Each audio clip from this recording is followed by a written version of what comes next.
기도하고 시작하겠습니다. 사랑의 주 하나님 은혜를 감사합니다. 우리에게 허락하신 귀한 시간에 우리가 하나님의 말씀을 함께 공부하고 또 이 시대에 우리에게 주어진 주님의 사명이 무엇인지 또 깨닫고 그 사명대로 살아가는 주의 종이 되기를 원합니다.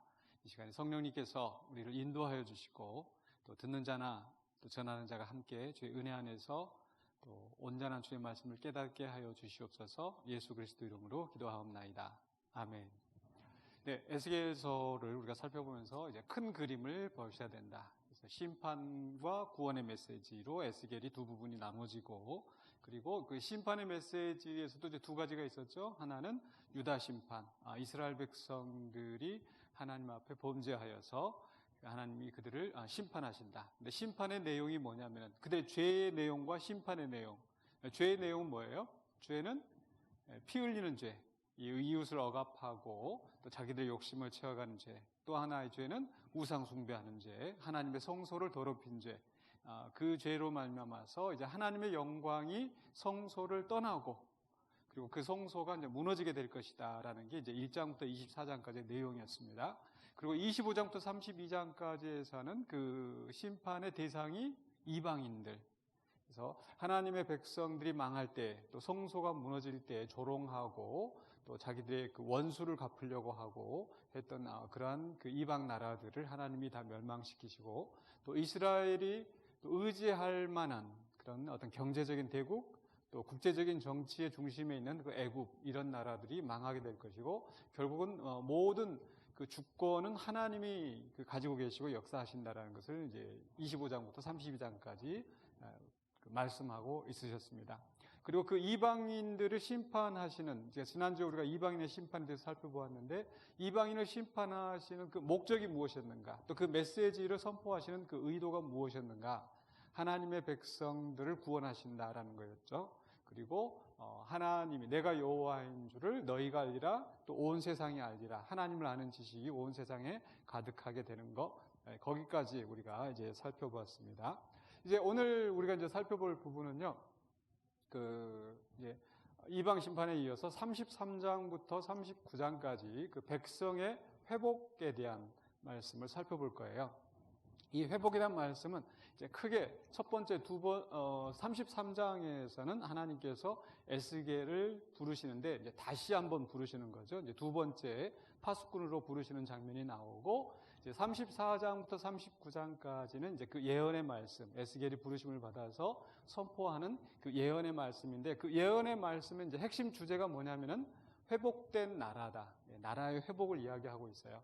그럼 이 예언의 메시지에서 우리가 중심적으로 알아야 될 세 가지 포인트가 있습니다. 그 세 가지 포인트가 뭐냐면은 우리가 보통 이제 제가 하나님의 나라를 이야기할 때 우리가 세 가지를 기억하셔야 된다고 그랬었죠.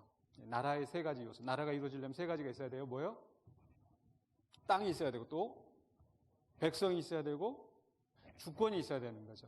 그래서 이 관점으로 우리가 또 에스겔서의 이 회복된 그 나라를 이야기할 때 이 세 가지가 주어진다라는 거죠. 그 세 가지가 보시면요. 먼저 34장에서는 이제 주권의 회복이 이루어지고 35장부터 36장까지는 이제 땅의 회복이고 37장부터 39장까지는 백성의 회복. 어렵지 않으시죠? 그래서 이제 맨 처음에 33장에서 에스겔이 이제 회복의 메시지를 선포하는 그런 그 선지자로서 이제 다시 한번 부르심을 받고 그리고 주권의 회복, 그다음에 땅의 회복, 백성의 회복 이 세 가지로 여러분이 기억하시면 되겠고요. 그 안에 조금 더 이제 세부적인 내용을 살펴보자면 이제 35장부터 36장까지는 땅의 회복으로서 이제 에돔 땅은 황폐해지고 또 이스라엘 땅은 풍성해질 것이다. 또 37장부터 39장 백성에 대해서 이야기할 때 이스라엘 족속 백성들은 다시 서고 재기, 그리고 반대로 그 이방 무리들, 고개 무리들은 파멸할 것이다. 이제 요런 그림으로 되어 있습니다. 자, 이제 세부적인 그 내용으로 이제 좀 살펴보도록 하겠습니다. 세부적인 내용을 살펴보시면은 이제 첫 번째 그 이제 33장에서 이제 두 번째 부르심이 나오는데 먼저 1절부터 20절까지는 이제 선지자를 하나님이 다시 위임하시는, 재위임하시는 내용이라고 할 수 있겠고 그 중간에 이제 21절부터 22절까지 이제 예루살렘 함락 소식이 들려오고 이제 에스겔이 듣고 그리고 나서 다시 예언하기를 시작하죠. 그 전에는 이제 잠잠히 입을 이제 하나님께서 이제 닫으셨다가 이제 다시 이제 예언의 말씀을 선포하게 하십니다. 그리고 나서 이제 23절부터 33절까지 그 말씀을 듣는 백성들의 상태가 어떠한가, 여전히 완악한 그런 백성들인 것을 이야기합니다. 자, 그럼 이 흐름 속에서 왜 그 하나님께서 에스겔에게 다시 이 소명을 주시는가? 처음 할 때하고 지금 뭐가 달라졌어요? 지금 33장에 와서 아주 큰 중요한 변화가 있었죠. 예루살렘 성이 무너졌다라는 겁니다. 예루살렘 성이 무너졌기 때문에 이제 그 전까지만 해도 백성들이 아직 예루살렘 성이 건재하고 하나님께서 우리를 다시 회복시키실 거야, 어떤 그런 희망 속에서 있었을 것 같아요. 근데 그 속에서 에스겔이 계속 그 앞에서 지금까지 선포했던 내용은 뭐예요? 끌려갈 것이다. 뭐 너희들은 가마가 돼서 고기가 가마 속의 고기처럼 안전할 거라고 생각하는데 착각하지 말아라. 끌려갈 것이다. 그래서 이방 나라들이 첫 포위하고 계속 이제 그 망할 것을 예언했었단 말이죠. 그런데 지금 이제 실제로 그 일이 지금 이루어졌어요.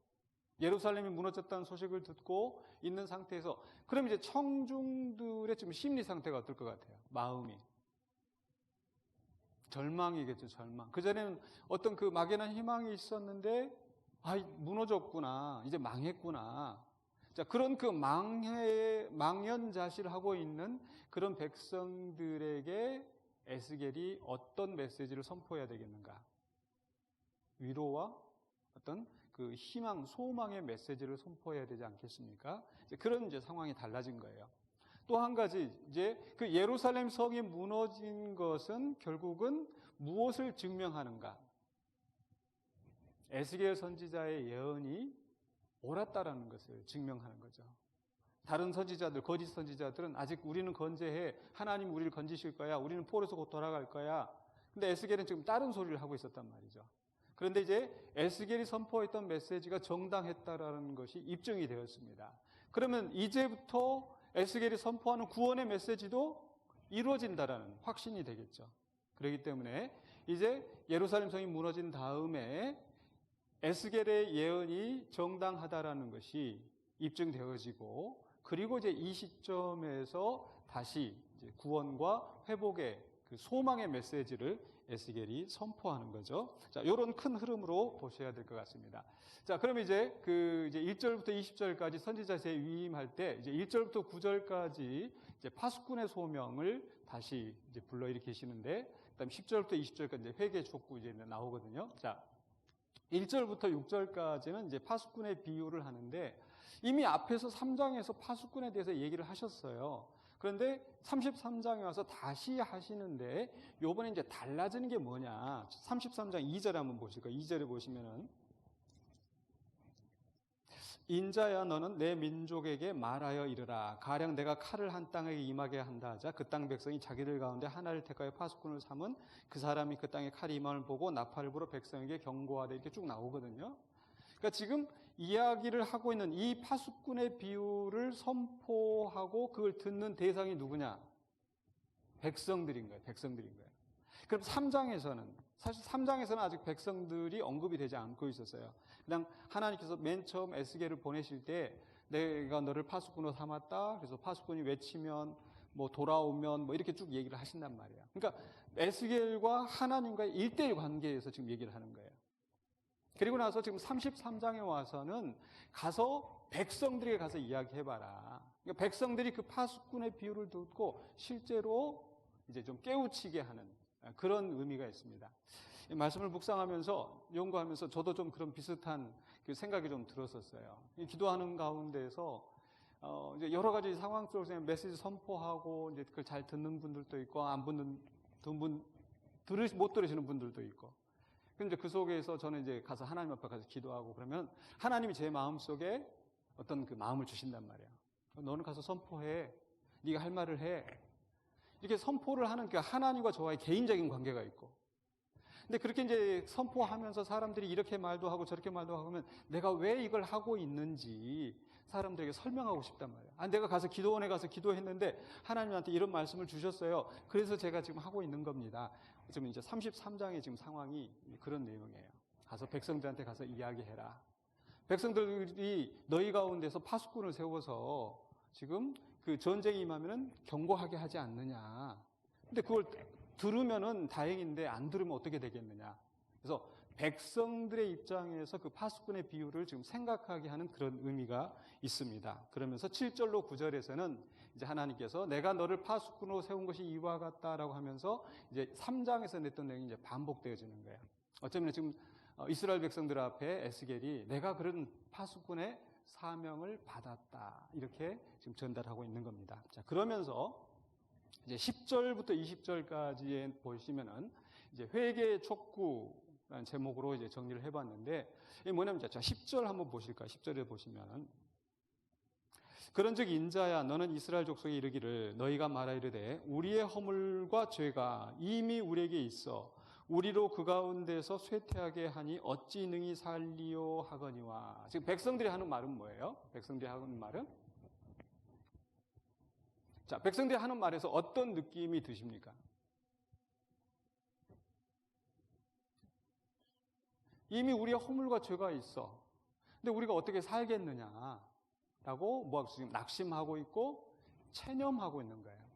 왜냐하면 예루살렘 성이 무너졌고 이제 큰일 났다. 우리는 이제 더 이상 소망도 없다. 하나님이 이 정도로 우리에게 노하셨구나. 이제 예루살렘 성전까지 다 무너졌으니 우리는 이제 살 방법이 없다라고 지금 체념하고 있는 거죠. 그래서 지금 하나님의 그 마음은 뭐냐? 이 체념하지 말고 뭐 해라? 회개하라는 거예요. 하나님이 원하신 건 회개란 말이에요. 마치 하나님께서 요나를 니느웨에 보내셨을 때 이 성이 무너질 것이다.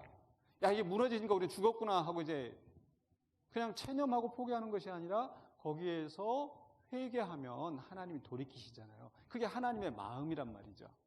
그래서 지금 그 다음에 쭉 주시는 말씀이 뭡니까? 11절에 너는 그들에게 말하라. 주 여호와의 말씀이니라. 나의 삶을 두고 맹세하노니 나는 악인이 죽는 것을 기뻐하지 아니하고 악인이 그의 길에서 돌이켜 사는 것을 기뻐하노라. 그렇죠? 우리도 주변에 악한 사람들 보면은 하나님 빨리 좀 심판해 주시지. 하나님 좀 어떻게 좀 해결해 주시지. 이런 마음이 들 때가 있어요. 그런데 하나님은 그 악인이 죽는 것을 악인이라 할지라도 기뻐하지 않으신단 말이에요. 그러니까 하나님 어떻게 하세요? 기다리시는 거죠. 기다리시고 그 악인이 회개하는 것을 기뻐하시는 거예요. 그래서 이스라엘 족속아 돌이키고 돌이키라. 너희 악한 길에서 떠나라. 어찌 죽고자 하느냐 하셨다 하라. 이렇게 얘기하는 거예요. 그러면서 이제 12절부터 16절까지는 이제 그 회개의 촉구에 이어서 이제 예증이 나오는 거예요. 의인과 악인을 심판하시는데, 자, 의인이 악한 길로 빠지면, 아, 내가 옛날에 의인이었으니까 하나님이 나를 구원해 주시겠지 하겠느냐? 아니란 말이에요. 악인이 회개하고 돌아섰어. 나는 회개하고 돌아섰지만은 옛날에 내가 죄를 지었기 때문에 나는 죽어야 돼. 이렇게 안 된다라는 거죠. 그게 이제 하나님이 지금 그 원하시는 것은, 그러니까 너희들에게 지금 예루살렘 성이 무너졌다고, 이스라엘이 망하였다고 그렇게 망연자실에 있지 말고 지금이라도 회개하고 돌이키라는 겁니다. 그래서 지금 하나님이 원하시는 것은, 지금 에스겔 선지자를 통해서 메시지를 선포하실 때 하나님이 원하시는 것은 의인은 어떻게 살아라? 악한 길로 빠지지 말고 그 의의 길을 유지하고, 악한 자들은 어떻게 해라? 악한 데서 돌아서라는 겁니다. 그게 지금 에스겔 선지자를 통해서 하나님께서 외치시는 메시지인 거예요. 저도 이게 계속 이제 그 말씀 선포하는 사람으로서 이제 이런 유독 저에게 이 말씀이 많이 좀 와닿았었어요. 강단에서 말씀을 선포하고 그러면은, 우리 사석에서도 그런 얘기 했습니다만은, 정작 이 말씀을 듣고 깨닫고 회개하면 좋겠다 싶은 사람은 이를 갈고 막 더 험하게 저기를 하고, 오히려 그렇게 말을 안 해도 좀 잘 살고 정말 이렇게 계신다는 분은 너무 은혜 받았어요. 제가 너무 부끄러워요. 정말 제가 좀 조심해야 되겠어요. 이런 그 반응이 보여질 때 참 들어야 할 사람은 안 듣고 안 들어도 괜찮은 사람은 저렇게 열심히 듣고 이제 그렇게 생각을 했는데 오늘 메시지 보니까 뭐냐면은 의인은 말씀을 듣고 더 경계하고 악한 길로 빠지지 않도록, 악인은 그 말씀을 듣고 악한 길에서 돌아서도록. 그러니까 의인이든 악인이든 다 에스겔의 메시지가 다 의미가 있는 거예요. 지금 그 얘기를 하는데, 자, 어쨌든 오늘 말씀 속에서 바로 그 의인은 또 의인의 길을 유지하고 악인은 악한 길에서 돌아서고 그러기를 하나님이 바라시는 거죠. 자, 그렇게 하나님이 심판하시는데 그러면 하나님의 심판이 공의로워요? 공의롭지 못해요? 공의로운 거예요. 그런데 백성들은 하나님의 불공평하다, 왜 우리를 심판하시는가? 그 처음에 3장 거기에서는 또 그 우리 조상들 때문에 또 막 그렇게 하는가? 이런 식으로 지금 그 사람들이 불평하고 그 하나님의 그 심판에 대해서 이의를 제기하는데 하나님의 심판은 공의롭습니다. 그 얘기를 쭉 합니다. 자, 그리고 나서 이제 예루살렘 함락 소식이 전해지고 그리고 에스겔이 말씀을 선포하는데, 자, 23절부터 33절까지는 그 백성들의 이제 반응이 소개가 되어지는데요. 그 백성들의 반응을 보면은요, 23절부터 29절까지는 백성들의 여전히 그 탐욕스러움과 또 위선에 가득 찬 모습들을 보여지는데, 먼저 23절로 24절을 보면은요, 유다의 그 남은 자들이 착각을 하고 있는 게 있습니다. 어떤 착각이냐? 자, 23절 한번 보실까요? 23절 보시면,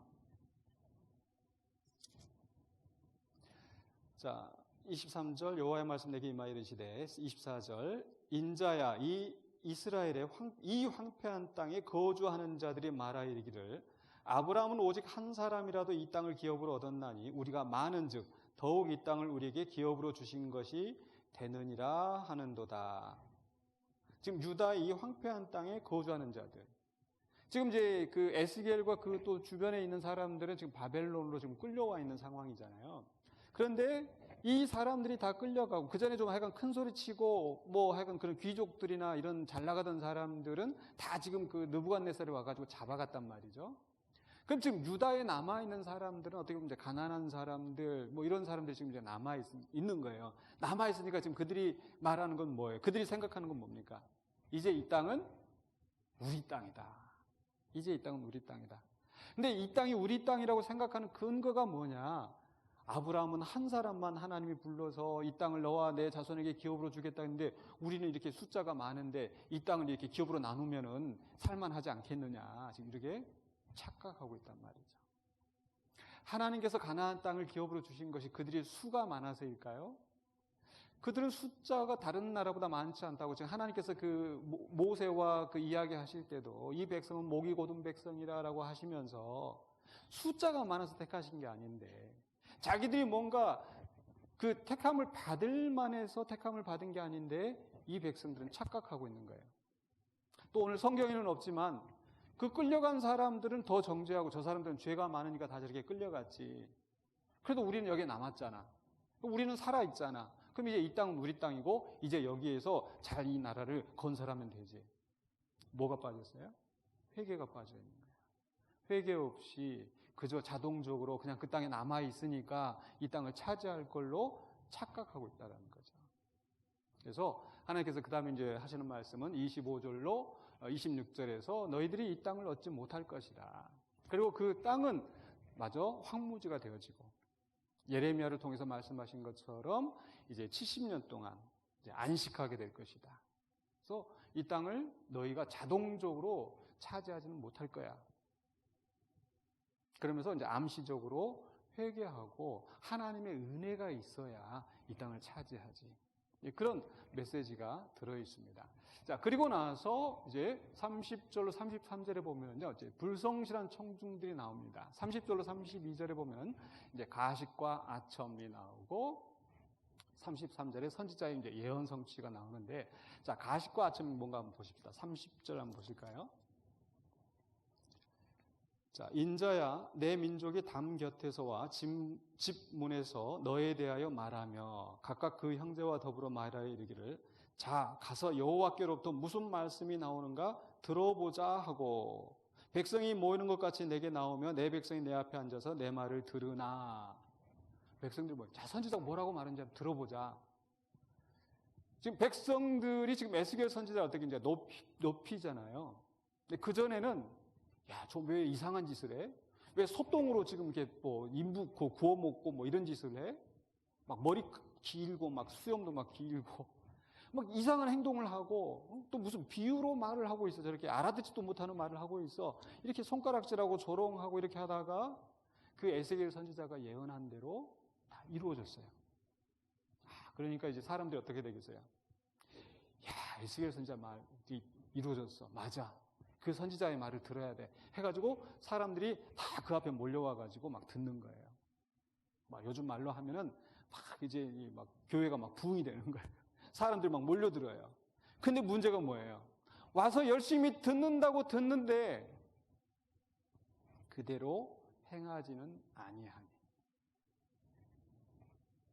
들어보자. 무슨 말씀이 나오는가? 들어보자 하는데 31절에 내 말을 들으나 그대로 행하지 아니하니 이는 그 입으로는 사랑을 나타내어도 마음으로는 이익을 따릅니다. 그럼 32절에서 그들은 내가 고운 음성으로 사랑의 노래를 하며 음악을 잘하는 자같이 여겼나니. 뭡니까? 와서 에스겔 선지자에 와서 야, 어쩌면 이렇게 말씀을 잘하세요? 선지자님 말씀이 그냥 귀에 쏙쏙 들어와요. 오늘 은혜 받았어요. 감동이에요. 찬송도 이렇게 잘하시고 이렇게 막 하는데 정작 귀만 즐겁게 하고 행하지 않는 거예요. 앞에서는 이제 3장에서는 에스겔 선지자에게 하나님 무슨 경고를 하셨었냐면 이 백성이 듣지 않을 것이다. 이들은 이마가 굳고 마음이 굳어서 듣지 않을 거다. 내가 너의 이마를 더 강하게 할 것이다. 그러니까 앞에서는 에스겔이 반대에 부딪힐 것을 경고했다면 지금은 뭐예요? 백성들이 너한테 와서 살랑살랑하고 이렇게 듣는 것 같지? 근데 사실 그들은 행하지 않아. 그것도 위험한 거예요. 사실 요즘 이제 우리 현대에 와서 우리의 사실 이제 문제가 뭐냐면 옛날에는 말씀 듣기가 참 어려웠었고 근데 요즘 뭐예요? 이 스마트폰 켜면은 정말 주옥 같은 목사님들의 말씀이 막 다 나오는 거예요. 이 목사님 말씀, 저 목사님의 말씀, 성경 공부도 지금처럼 이렇게 PPT 해가지고 이렇게 막 해가지고 이런 공부를 했는데 그렇죠? 얼마나 좋아요. 근데 얼마나 열심히 듣느냐가 아니라 예수님 말씀하신 것처럼 이 말을 내 말을 듣고 마태복음 7장에서 행하지 않는 자는 모래 위에 집을 짓는 것 같다고 그랬는데 아무리 좋은 방송 시설에 그 우아한 찬양 소리 그 속에 앉아서 찬양하면서 또 그 참 목사님의 주옥 같은 그 설교 귀에 쏙쏙 들어오는 그 말씀 다 듣는데 문제는 행하지 않는다는 거. 우리 교회는 그렇지 않지만 큰 교회, 대형 교회가 왜 대형 교회가 커져요? 가면은 그냥 편안하게 또 대형 교회 욕하는 것 같아서 오해하지 마시고 잘 들으시기 바랍니다. 여러분도 아시잖아요. 와서 듣는 사람은 많은데 정작 일하는 사람이 없고 교사로 와서 봉사하고 이렇게 해야 되는데 봉사하는 사람은 없고 그저 그냥 듣고 어떤 종교 활동만 하고 가는 거예요. 이런 걸 지금 에스겔을 향하여서 경고하시는 거예요. 그래서 사람들이 너를 높여주고 너 앞에 와서 많이 모인다고 해서 부흥한다고 해서 교회가 부흥한다고 해서 교회 건물이 커지고 시설이 좋아지고 한다고 해서 착각하지 마. 가장 근본적인 건 뭐다? 정말 마음속에 진정한 회개가 있고 삶의 변화가 이루어져야지. 그저 숫자적으로만 부흥하면은 목회에 성공한 것이냐 이렇게 착각하지 말라는 거죠. 성도들도 마찬가지고 내가 큰 교회 장로고 큰 교회 권사고 그걸로 내가 하나님 앞에 뭐라도 되는 것처럼 착각하지 말라는 겁니다. 특별히 에스겔을 향하여서 정말 그들의 심령이 변화하도록 그 말씀대로 살아가도록 지금 외쳐야 된다는 그 메시지를 지금 33장에서 주는 겁니다.